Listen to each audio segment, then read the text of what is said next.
Hey everybody, my name is Damaris Feliciano and today I will be going over my Chili's project. I will be showing how I rewired the path to success based on looking into the past, present, and what can be done to solidify the future success of this specific Chili's location. And the location I did decide to choose was the East Bay Drive one.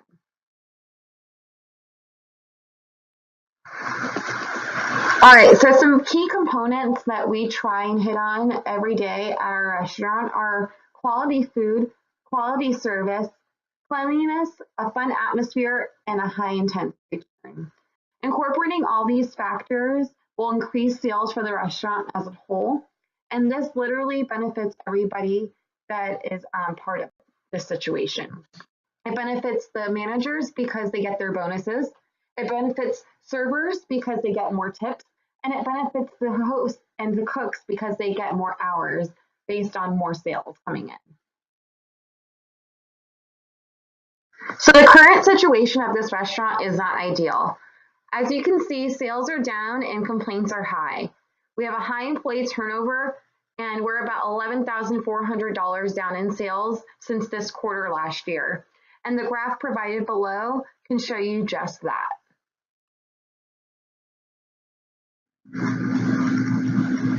So after brainstorming different ideas as to what I felt was the overall issue in our restaurant, I came to the conclusion that there really wasn't an overall issue specifically.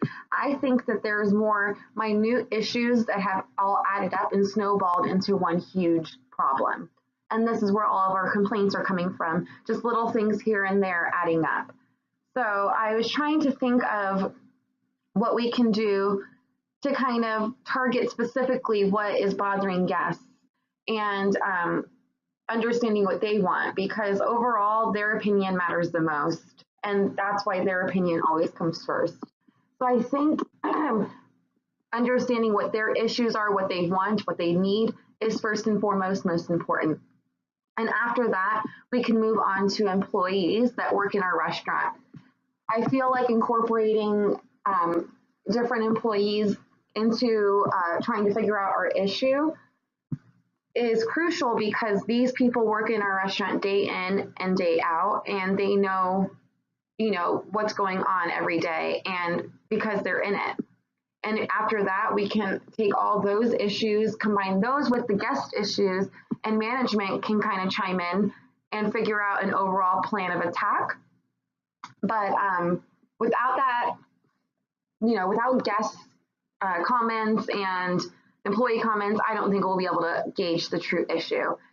So I was thinking of what would be around the restaurant that could maybe help us with, figuring out what's really wrong with our guests.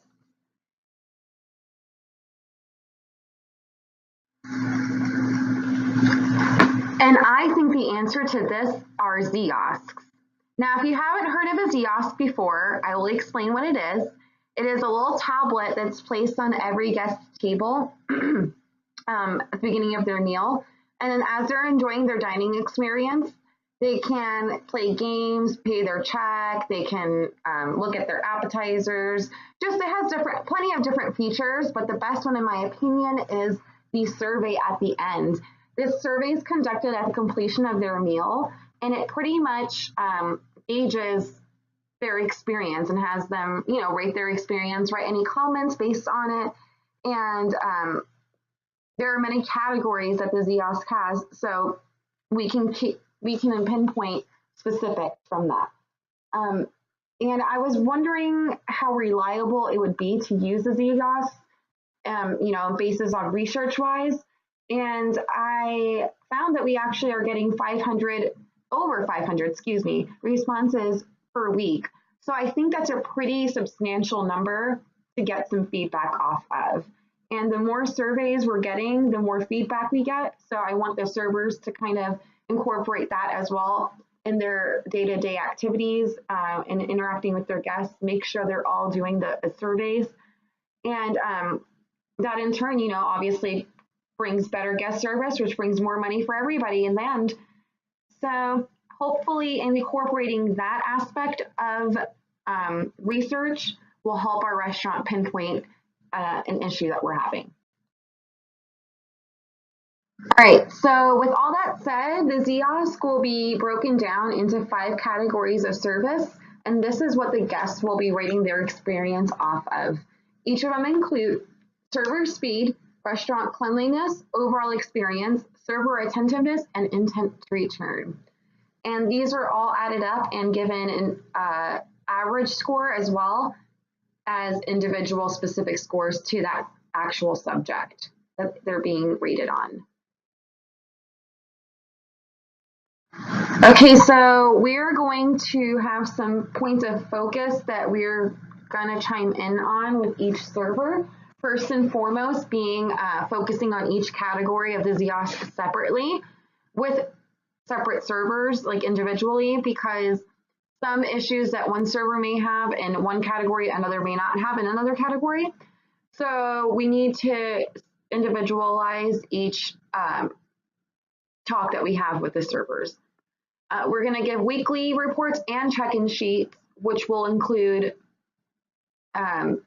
focus points for that week, their overall average score that they were given, and any information that they may need to know for the next week or for the next shift that they have.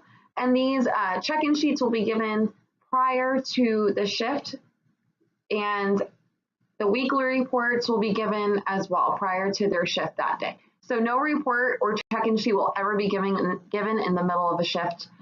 No matter what, the server will always come into that shift understanding what they need to do. And improvements will be made based off of these scores, and disciplinary action also will be made. Okay, so when we asked what the top issue was with employees in our restaurant, they said it's the training that we were doing. So we want to make some changes based off of that. We're going to make the trainee now aware of the categories on the ZOSC and what is expected in each category, since that's going to be a new practice that we're doing and a new way that we're incorporating feedback. And now we're going to switch up the training, make it hands-on instead of classroom-based. Instead of sitting and watching a video all day, we're going to now have that portion being done at home, and then they can get quizzed when they come back. And it just makes for a better use of overall time and for a more hands-on training practice. And also we're going to reverse our shadowing roles, and instead of the trainee following the trainer around and then shadowing them, it's going to be switched around, and we're going to have that veteran server shadowing the new person and kind of critiquing them based off of that.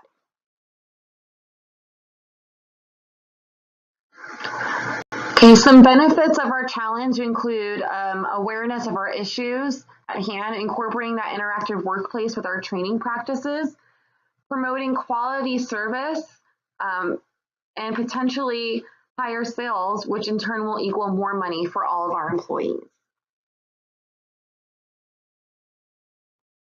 Some risks of our challenge include our guests not taking the ZOSC surveys, which gives us less feedback, and also our sales not being affected by the new practices that we're incorporating. And besides that, I really don't see any other potential risks. Based on a 6-week span of research, implementing new guidelines, and the incorporation of employee and guest feedback, here's what we can say. Our restaurant cleanliness has gone up 1.5%. Our server speed has gone up 1.2%. Our server attentiveness has gone up 3%. Our intent to return has gone up 3.2%. And our overall experience has gone up 2.2%. So we have literally gone up in every category in the last 5 weeks since incorporating all these new training practices and all the employee feedback and guest feedback, which is awesome. Chili's will strive to continue our path to success by implementing the key factors that we've discussed today. Reviewing our past, understanding our present, and catering to our future will be the mindset as we tackle our goals. Having a mission, vision, and passion is what we need to succeed. And let's all strive and be the real MVPs as we tackle the path of success together.